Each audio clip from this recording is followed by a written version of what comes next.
unsuccessfully. One was technology, about this phone right here that I'm recording with, that basically has been giving me a hard time. Tried to get customer support, got no customer support. The lady apologized. You know how it is, right? I'm sorry, I fear you understand, I understand. Doesn't do a damn thing. Then my Golf Now app wasn't working. I lost all these credits, even though I don't really play golf much anymore.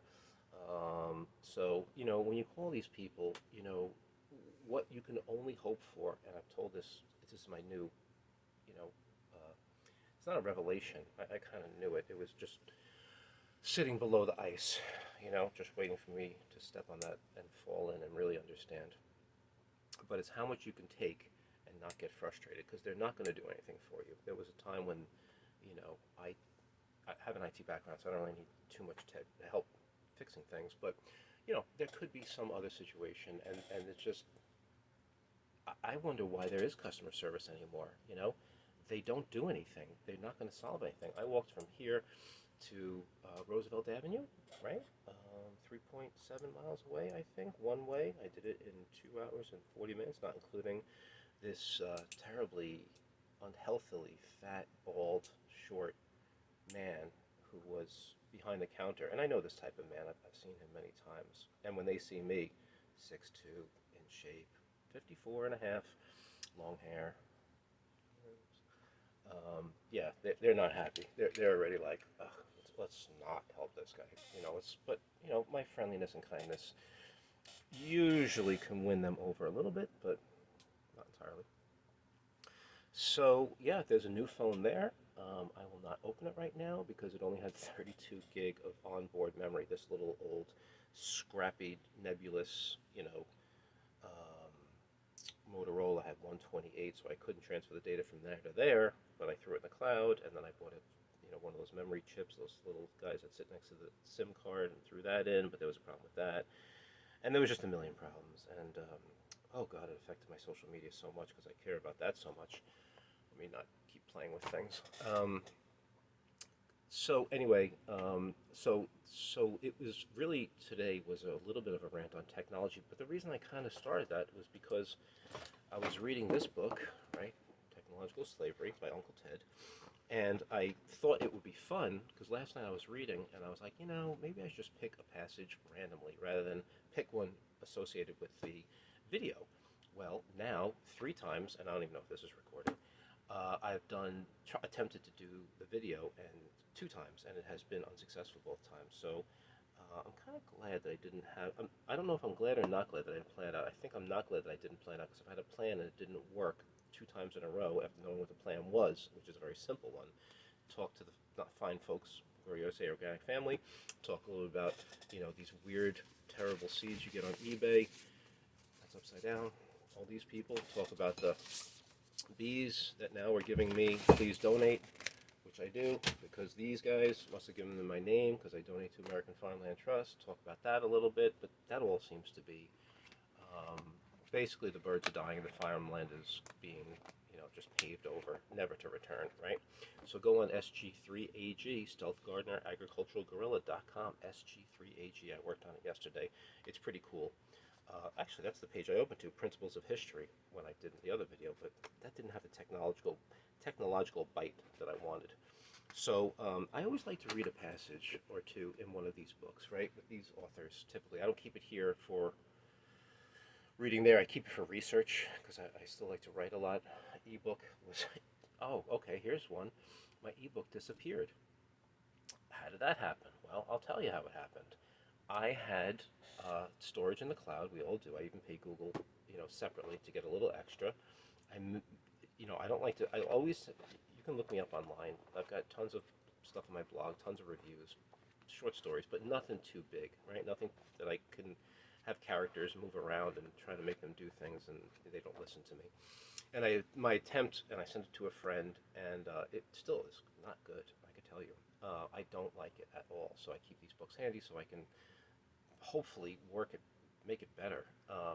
But it's not my life's work, as I just applied for 2 graduate schools for an MA in English, because clearly my writing sucks. So that's Wichita State, ASU being the front runner if they take me. The standards are kind of high. What?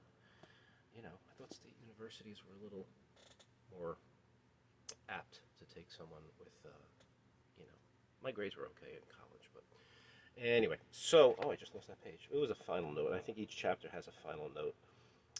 Well, so I'll just read a quick, because technology's got me frustrated. I mean, if my friend didn't, because if I sent it to him through Drive, not even through Drive, just shared documents through Google Workspace, he can't see the old version. He's seeing the updated version. Of course, that makes sense. And I had like 70 pages done, of which I had cut 70 pages, which I don't even know where that is, but I know where it is. I just don't like it. So, we use our bees. They're going to get money. I might as well use their bookmark. He saved it to a document and emailed it back to me. I don't even think he read it, but thank you, Tom. You're the man. You saved my butt. But I'm not going to work on it now because there's so much that has to be done on this grad school application. Personal letter. My God, that's got to be good, you know? And it doesn't have to be that good, but I'd like it to be good. But the letter's a recommendation, and I don't have to take the GMAT again. I took that. I think I got like a 670, something like that. So it stands up. That was a few years ago. I think it was like 3 years ago. I don't know. I thought that they had like a time limit, GMAT, GRE, but I'm not even going to business school. I did not like undergrad. I like the school, I like the teachers, I like the students, but I'm not doing that. I want to take something in the arts, not the fine arts, but the fine arts like dance, I guess, but like the written word art. Anyway, I'm going to read a quick, because I'm ranting right now, because I'm a little bit sidetracked on two missed opportunities to finish this video, which would have me in the yard right now doing stuff that I need to do to get the money, to get the plants growing, to get the money to continue and hire another employee. I have one right now. He's awesome. I love him. He cares. Roy, he's really invested, and he works another part-time job, so he's really understands what I'm trying to do. With the systems need us trick 2022. So this seems to be some sort of little preface quote. The supreme luxury of the society of technical necessity will be to grant the bonus of useless revolt and an acquiescent smile. Okay, whoever Jacques Udel is doesn't tell me who he is. I guess it's a decent quote. It's not something I'll read over and over, but I probably need to read it again.